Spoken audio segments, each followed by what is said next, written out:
ሰላም ጤና ይስጥልን ውድ የቻናላችን ተከታታዮች የፕሮግራማችን ቤተሰቦች፣ ይህ አብዲራዋ ቲዩብ ነው። ፕሮግራማችንን ላይክ በማድረግ እንድትጀምሩ፣ አዲስ ከሆናችሁ ሰብስክራይብ በማድረግ ቤተሰብ እንድትሆኑ፣ እንዲሁም ከሀገር ውጭ ይህን ፕሮግራም የምታደምጡ የቻናላችን ተከታታዮች የሁል ጊዜ ድጋፋችሁን በሱፐር ስቲከር፣ ሱፐር ቻት፣ ሱፐር ታንክስ እንድታደርጉ በአክብሮት እየጋበዝን የመጨረሻ ክፍል የዕለተ ቅዳሜ ፕሮግራማችን እንግዲህ ትኩረት የሚያደርገው በሁለት ተጠባቂ ጨዋታዎች ዙሪያ ይሆናል። አንዱ በስታንፎርድ ብሪጅ ምሽት 2 ሰዓት ተኩል፣ አንዱ ደግሞ በጊዜ 9 ሰዓት ተኩል በሲቲ ግራውንድ ኖቲንግሃም ፎረስት ማንቸስተር ሲቲን የሚያስተናግድበት ጨዋታ ይሆናል። እስቲ ሁለቱን ጨዋታዎች ጠቅላላ አድርገን በዚህ ፕሮግራም እንመልከት። ከዚህ ፕሮግራም በፊት ወልቭስ ከሊቨርፑል በአንፊልድ የሚደረገውን ጨዋታ ስለ ዲዬጎ ዦታ ትውስታ እንግዲህ ለሁለቱ ክለቦች የተጫወተውን ተጫዋች በማስታወስ በመዘከር የሚደረግ የ3 ነጥብ ጨዋታ ነው። እንዲሁም አርሴናል ከብራይተን፣ በተጨማሪ የማንቸስተር ዩናይትድ የምሽቱን ድል በተመለከተ ፕሮግራሞችን ወደ እናንተ አድርሰናል። እየተመለሳችሁ እንድታደምጡ የአክብሮት ግብዣችን ነው። ይሄ ጨዋታ ምሽት የሚደረገው የቼልሲና የአስቶን ቪላ ጨዋታ ተጠባቂነቱ በጣም ከፍ ያለ ነው። የነጥብ ጨዋታዎች በዚህም ወቅት ትኩረታቸው በጣም ከሚያጎሉ ጉዳዮች መካከል ከፊት ለፊት ትላልቅ ቶርናመንቶች ሲኖሩ በሁለቱ ክለቦች መካከል የሚኖሩ የተመሳሳይ ቦታ ተጫዋቾችን ትኩረት የሚያደርግ ፊክስቸር ይሆናል። ወደ ምሽቱ ጨዋታ ከመሄዳችን በፊት ግን ለሊጉ ዋንጫ ተፎካካሪነት እንግዲህ ከሳምንት ሳምንት አጓጊነቱ እየጋለ ከፍ እያለ የመጣው የፕሪሚየር ሊግ ውድድር እንግዲህ ዛሬም ቀጥሎ አርሴናል ላይ ጫና ለመፍጠር የፔፕ ጋርዲዮላ ማንቸስተር ሲቲ ወሳኙን ጨዋታ በሲቲ ግራውንድ ከሼንዳይክ ኖቲንግሃም ፎረስት ጋር የሚያደርጉትን ጨዋታ እስቲ በተወሰነ መልኩ እንመልከትና ወደ ቼልሲና አስቶን ቪላ ጨዋታ እናተኩራለን። ዛሬ እንግዲህ ፔፕ ልክ እንዳለፈው ሳምንት ዌስትሃምን አሸንፎ ለሰዓታት በመሪነት የቆየበት ፔፕ የአንደኛን ደረጃ እየዳሰሰ ይገኛል፣ እየነካካ ይገኛል። ከያዘ የማይለቀው ፔፕ ጋርዲዮላ በየትኛውም አቋም ላይ ሊሆን ይችላል። የሚነሱ ክፍተቶች ሊኖሩ ይችላሉ። የፔፕ አእምሯዊ ጥንካሬ ግን በቡድኑ ላይ የሚያሰርጽበት መንገድ በየውድድር ዓመቱ ለዋንጫ ተፎካካሪ የማድረግ ጥንካሬውን ስናይ ከአንድ የውድድር ዓመት ውጪ በ9 የውድድር ዓመት ሁሉ የዋንጫ ተፎካካሪ ነው። የዘንድሮ የውድድር ዓመትን ጨምሮ 6 ፕሪሚየር ሊግ ማሳካት፣ ለ4 ተከታታይ ጊዜ ሊጉን ማሳካት፣ ለ4 ተከታታይ ጊዜ ሊጉን ሲያሳካ የነበረው አእምሯዊ ጥንካሬ እንግዲህ በአብዛኛው የሚስተዋለውና መስመሩን ታይሚንጉን የሚይዝበት ሰዓት ይሄ ወቅት ነው። ከዲሴምበር ወደ ጃንዋሪ የምንሸጋገርበት ይሄ የፌስቲቭ ፊክስቸር የቦክሲንግ ዴይ ሰዓት ላይ። ስለዚህ የዛሬው ጨዋታ ፔፕ ጋርዲዮላ የበለጠ ሚካኤል አርቴታ ላይ ጫና ለመፍጠር የሚያስችለውን ድል በሲቲ ግራውንድ ለማስመዝገብ እንግዲህ ቆርጦ መነሳቱን የሚያሳዩ አንዳንድ ጋዜጣዊ መግለጫዎች ስንመለከት ነበር። ያለፈው ሳምንት ታስታውሳላችሁ፣ ፔፕ ተጫዋቾችን በዋርኒንግ ወደ ክሪስማስ ሴሌብሬሽን በዓል እንዲሄዱ በማስጠንቀቂያ ነበር የሸኛቸው። አንድም ተጫዋች ይሁን ሲሄድ ኪሎ ተለክቶ ነው የሚሄደው፣ ሲመጣ ኪሎ ይለካል። በክሪስማስ ከቤተሰቦቻችሁ ጋር ታሳልፋላችሁ።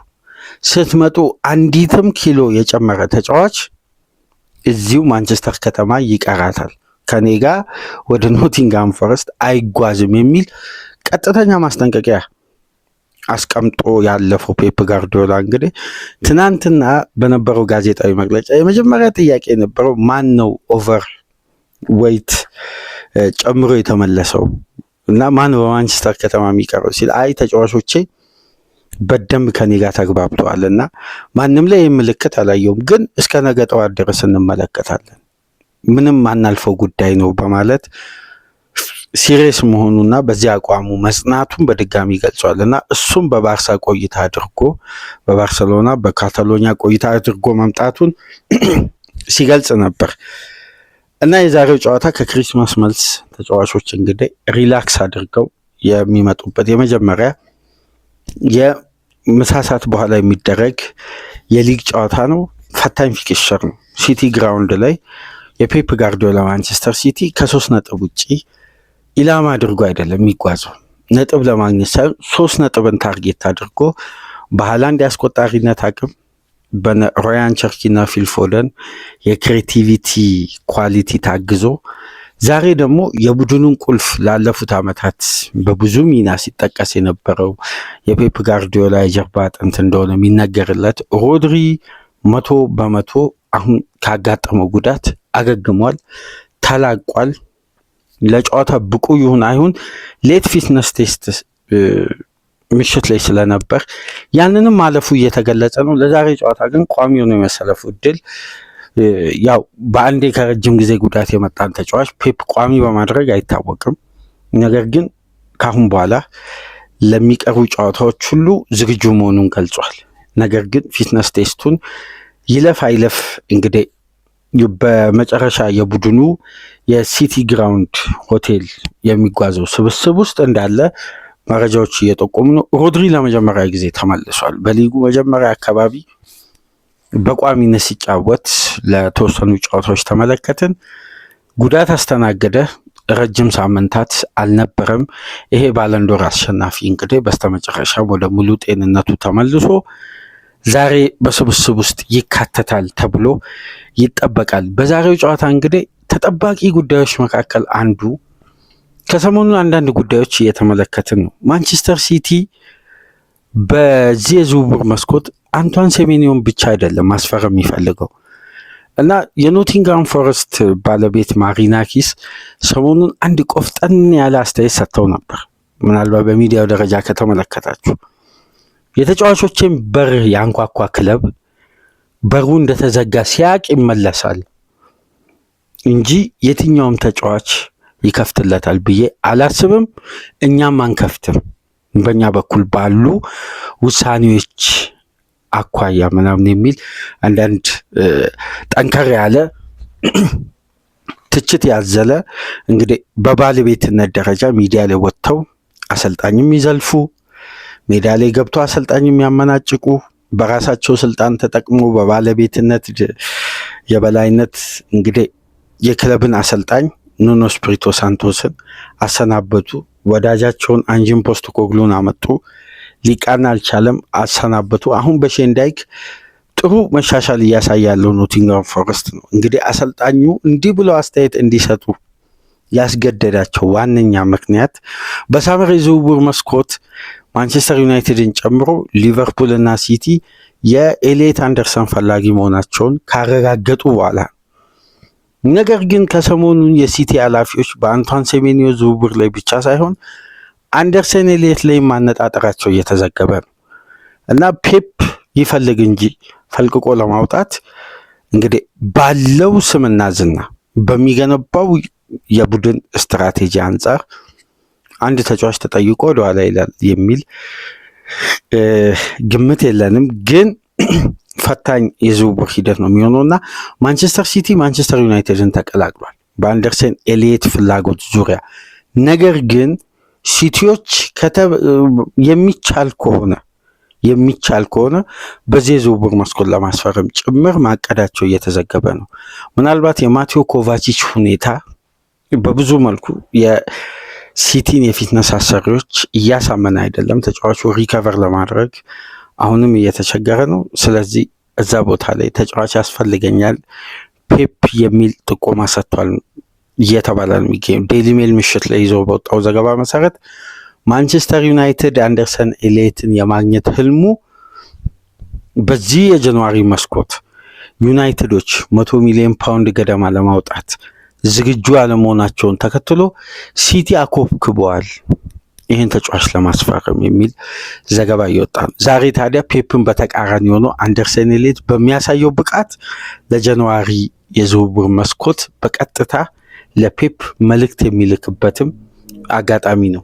ሲቲ ግራውንድ ላይ ኖቲንግሃም ፎረስት ማንቸስተር ሲቲን የሚያስተናግድበት ጨዋታ በእጅጉ የሚጠበቅ የፕሪሚየር ሊግ ዋንጫ ፍክክሩ ላይ በልዩነት ፔፕ ጋርዲዮላ ሚኬል አርቴታ ላይ ቀድሞ ወዳጁ ላይ ጫና ለመፍጠር እንግዲህ ሌላኛውን አጋጣሚ ዛሬ ይጠቀም ይሁን እስቲ 9 ሰዓት ተኩል ላይ የምንመለከት ይሆናል። የምሽቱ ጨዋታ ግን ለኤንዞ ማሬስካ ለኡናይ ኤምሬ ለ11 ተከታታይ ጨዋታ ድል ላስመዘገበው አሰልጣኝ ስፔናዊ በውጤት ውጣ ውረድ ውስጥ እያለፈ ለሚገኘው ኤንዞ ማሬስካ አስፈላጊነቱ ብቻ ሳይሆን ለሁለቱ በእጅጉ የሚያስፈልግበት ሰዓት ነው ውጤቱ። ከሁለቱ በላይ ግን የእንግሊዝ ሚዲያ ያተኮረው ስለ ሁለት የወቅቱ የእንግሊዝ ብሔራዊ ቡድን የ10 ቁጥር ተጫዋቾች ብቃትና ወሳኝነት ነው። ኮል ፓልመር እና ሞርጋን ሮጀርስ ኤኮል ዋር ነው የሚለው የእንግሊዝ ሚዲያ ሁለቱም፣ ምክንያቱም ሰለብሬት የሚያደርጉበት መንገድ ማለት ነው። እንደምታውቁት የኮል ፓልመር አብሮ አደግ ጓደኛ ሞርጋን ሮጀርስ በተቃራኒው ዛሬ ጓደኛውን ይገጥማል። ሁለቱ አብረው ነው በሚያስገርም ሁኔታ የማንቸስተር ሲቲ አካዳሚ ውጤቶች ናቸው። አንድ ላይ ነው ያደጉት። ተመሳሳይ እድሜ ላይ ነው የሚገኙት። በብዙ መልኩ አጫወታቸው ተቀራራቢ ነው ቦታቸው። ቴክኒካሊ ግን የፓልመር ብቃት ለጥያቄ የሚቀርብ አይደለም። አስደናቂ የ10 ቁጥር የግራ እግር ቴክኒሻል ተጫዋች ነው። የሁለቱ ተጫዋቾች ፍልሚያ ነው የቼልሲ እና የአስቶን ቪላ ጨዋታ። የኡናይ ኤምሬ የ11 ተከታታይ ጨዋታ ድል ከ1914 በኋላ በአስቶን ቪላ ታሪክ ታይቶ ማይታወቅ ድልን ነው ያስመዘገበው ከ111 ዓመት በኋላ። ይሄ ለማመን ይከብዳል። የቪላ ብቃት ወቅታዊ ብቃት ትላልቅ ክለቦችን እየገነዳደሰ ነው የመጣው። ቀጣይ ማክሰኞ ደግሞ ከአርሴናል ጋር እዛው በለንደን ጨዋታ አላቸው። ዛሬም ሌላኛውን የለንደን ክለብ ነው የሚገጥሙትና ለኡናይ ኤምሬ ቀላል ፈተና አይደለም ተከታታይ ጨዋታዎች። ግን ኤንዞ ማሬስካም ዛሬ ሌም ዴላፕም ስቲቫውም ወደ ሜዳ የመመለሳቸውና ለዚህ ጨዋታ እንግዲህ ሌት ፊትነስ ቴስት አላቸው። ካለፉ ሊሰለፉ እንደሚችሉ ገልጸዋል። ነገር ግን በስብስብ ውስጥ እንደሚካተቱ አያይዘው አንስተዋል እና የኤንዞ ማሬስካ ቼልሲ ያለፈው ሳምንት ከኒውካስል ጋር በነበረው ጨዋታ ሰከንድ ሃፍ ያሳዩት ብቃትና ተጋድሎ ወጣት ተጫዋቾች በዚህ ፕሮጀክት ውስጥ ስላላቸው አቅምም አሰልጣኙ ሲገልጹ ነበር። ታስታውሱ እንደሆነ ከጨዋታው በኋላ ከሲኒየር ተጫዋቾች ከማገኘው ብቃት ይልቅ ወጣቶች የሚያሳዩት ተነሳሽነትና የሜዳ ውስጥ እንቅስቃሴና ብቃት የተለየ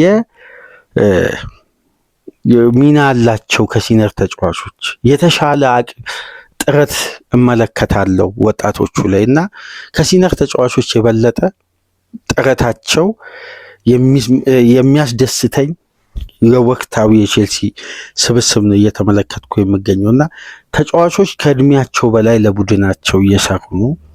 ተጫዋቾችም በተናጥል አተቹብኝ የሚል ለሚዲያው ማስጠንቀቂያ ሰጥተዋል ኤንዞ ማሬስካና የዛሬው ጨዋታ በተለይ የፓልመርና የሞርጋን ሮጀርስ ጨዋታ ነው። ግን አድማጮች ከዚህ በፊት በጁዲ ቤሊንጋም ምክንያት በቱኸልና በቤሊንጋም ምክንያት የተፈጠረውን አለመግባባት መነሻ በማድረግ የፓልመርና የሮጀርስን ጉዳይም አንስቼ ነበር። በቦታው ላይ የእንግሊዝ ብሔራዊ ቡድን በታክቲካል ዲሲፕሊን ነው መመራት ያለበት ወይስ በቴክኒሻን አቅም ነው የሚል የመከራከሪያ ሀሳብ አቅርቤላችሁ ነበር።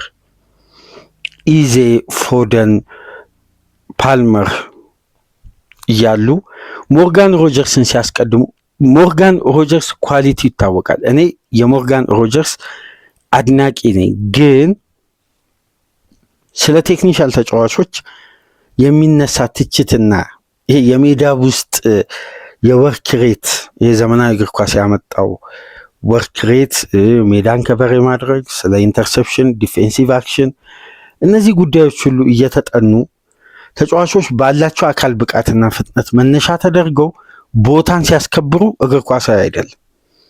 ምክንያቱም እግር ኳስ ውስጥ እዛ ቦታ ላይ የነ ሊዮኔል ሜሲ የነ ዳቪድ ሲልቫ የነ በርናንዶ ሲልቫን የነ ሜሱት ኦዚልን የነ ዚነዲን ዚዳን የነ ሪኬልሜን ተቾች ያየንበት ተፈጥሯዊ ፖዚሽን ላይ የነ ሞርጋን ሮጀርስ ጉልበትና ፍጥነት ለስታንዳርድነት ሲቀርብ ፎደን እና ፓልመር በእንግሊዝ ብሔራዊ ቡድን ውስጥ ስለሚኖራቸው ቦታ ጥያቄዎች ሲገቡ እንዴት ይህን ጉዳይ አምነን መቀበል እንችላለን? ሮጀርስ ስለሮጠ ብዙ ቦታ ዲስታንስ ከቨር ስላደረገ፣ ስለ ቴክኒክ ግን ካሰብን ለጋርዲዮላ ቡድን አሁን ፔፕ አውጥቶ ስለሸጠው አይደለም ማለት ስለ ተች ኳሊቲ ካየን እንደ ፔፕ ቡድን ተቾች አስደናቂ የለም። በዘመናዊ እግር ኳስ ከባርሳ ሙኒክ እስከ ሲቲ ድረስ እዛ ቦታ ላይ ፔፕ ለማን ነው ትልቁን ኃላፊነት የሚሰጠው? ለሮጀርስ ፍጥነትና ጉልበት ነው ወይስ ለፓልመር ተቾች ነው? ምክንያቱም ፓልመር ሲቲ ቤት ፔፕ ማሬዝ እንዲለሚለቅ እየነገረው ነው ፓልመር ለቆ ቼልሲ የመጣው። ለእግር ኳስ ህይወቱ ትክክለኛ ዲሲዥን ነው። ግን የፓልመርን አቅም ፔፕ እንዴት ተረድቶ ከሁለተኛው ቡድን ወደ ዋናው ቡድን እንዳሳደገ እናስታውሳለን። አሁን ጥያቄው የሚሆነው በዛሬው ጨዋታ ለምሳሌ ቼልሲ አሸንፎ ፓልመር ልዩነት ፈጣሪ ቢሆን በእንግሊዝ ብሔራዊ ቡድን ውስጥ ቱሄልን አያሳምንም። በጣም የሚያስገርመው ነገር ግን ሮጀርስ አስቆጥሮ ቪላ ቢያሸንፍም አቻ ቢወጣም ቢሸንፍም ግን ቱሄልን ያሳምናል። ምክንያቱም የኡናይ ኤምሬ ታክቲክ የቴክኒሻል ተጫዋቾችን አቅም አውጥቶ የመጠቀም ሳይሆን በታክቲክ የተቀናጀ ፍሉዲቲ ነው የሚያሳየው ሜዳ ውስጥ። ታክቲካሊ ነው፣ ቴክኒካሊ አይደለም። የኤንዞ ማሬስካን ቡድን ከተመለከታችሁ ቴክኒካሊም ታክቲካሊም ለመዋሃድ ነው የሚጥረው። ስለዚህ የፎደንና የፓልመር የእንግሊዝ ብሔራዊ ቡድን ቦታ አደጋ ውስጥ የገባው በዚህ ወርክ ሬቱ አስደናቂ የሆነና በተለይ በወቅታዊ የቪላ ብቃት ውስጥ ልዩነት እየፈጠረ የመጣው የሞርጋን ሮጀርስ ፍጥነትና ጉልበት ነው።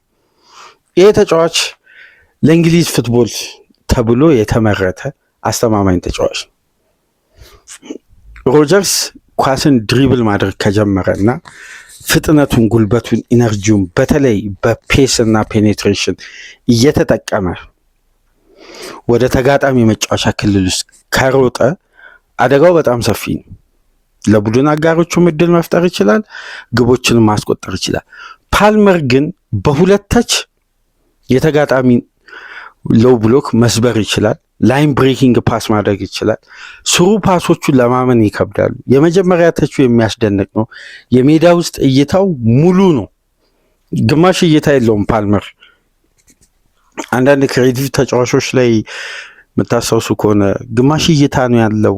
ያው ግማሽ እይታ ማለት የተሟላ የሜዳ ውስጥ እንቅስቃሴ ነቃ ብሎ አይጫወትም፣ ወዳየበት ኤሪያ ብቻ ነው ማጫወት የሚፈልገው የሚሉ አሉ። የፎደን እና የፓልመር ግን የአንድ የአካዳሚ ውጤቶች ልዩነት የሆነው ምንድን ነው?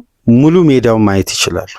አሁን አንድ ክሬቲቭ ተጫዋች ሊያሟላ ከሚገባው ኳሊቲ መካከል ሙሉ ሜዳውን የማየት ሙሉ ሜዳ ሲባል ልክ ፋይናል ሰርድ ከገቡ በኋላ ሶስቱንም ዳይሬክሽን በበቂ ኳስ ማብቃት የሚችሉ የሚሰጧቸው ኳሶች የተመጠኑ የተለኩ በልኬት የሚሄዱ ፓሶች አሉ። እነዚህ ደግሞ በታክቲክ የሚመጡ አይደሉም፣ ተፈጥሮ ነው፣ ብሬን ውስጥ ያለ የእግር ኳስ ክህሎት ነው።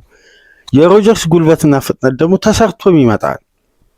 ስለዚህ ናቹራሊ ጊፍትድ የሆኑ ተጫዋቾች ዓለም ላይ ከወንበራችን ቁጭ ብድግ እያደረጉ ሲያስጨበጭቡ ነበር።